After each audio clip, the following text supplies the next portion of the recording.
A lot of people keep saying things like God is not real, and God is just a crutch for the weak-minded, or mankind invented God, that God is a God of hiding.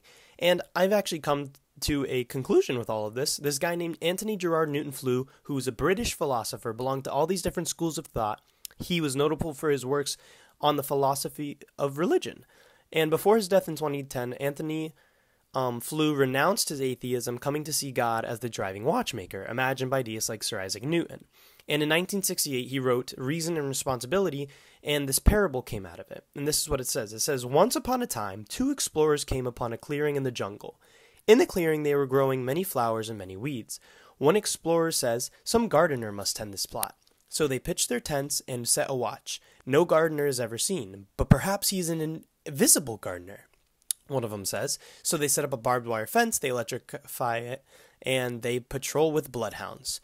For they remember H.G. Wells' The Invisible Man could both be smelt, touched, though he could not be seen. But no shrieks ever suggest that some intruder has received a shock. No movements of the wire ever betray an invisible climber. The bloodhounds never give cry, yet the believer is not convinced. But there is a gardener, invisible, intangible, insensible to electric shocks, a gardener who has no scent and makes no sound, a gardener who comes secretly to look after the garden which he loves.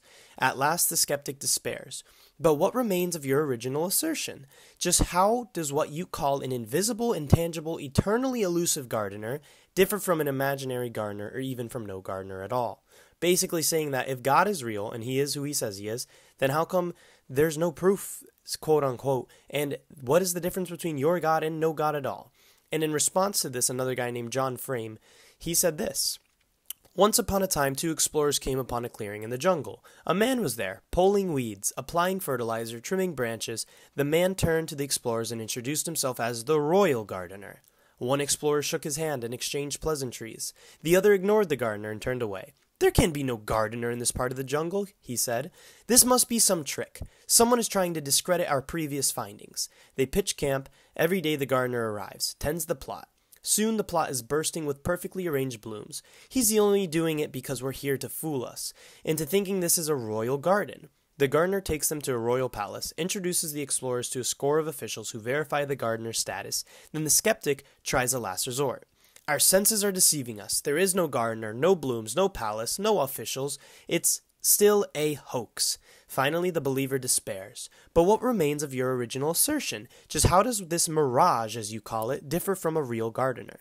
A lot of people aren't willing to accept the truth, and they don't even know when enough is enough for them. So my question then is to you, what is enough proof? What does God have to do in order for you to believe that he is real? Because he's done everything and more than we can ask.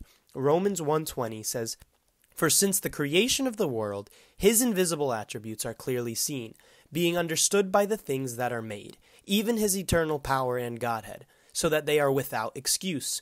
Because although they knew God, they did not glorify him as God, nor were thankful, but became futile in their thoughts, and their foolish hearts were darkened. Professing to be wise, they became fools, and changed the glory of the incorruptible God into an image made like corruptible man, and birds and four-footed animals and creeping things. Therefore God also gave them up to uncleanness, in the lust of their hearts, to dishonor their bodies among themselves, who exchanged the truth of God for the lie, and worshipped and served the creature rather than the Creator, who is blessed forever. Amen."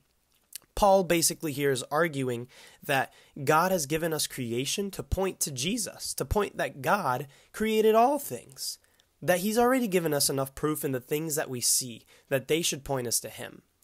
Not only that, but God himself came and walked this earth 2,000 years ago to show that he is indeed real.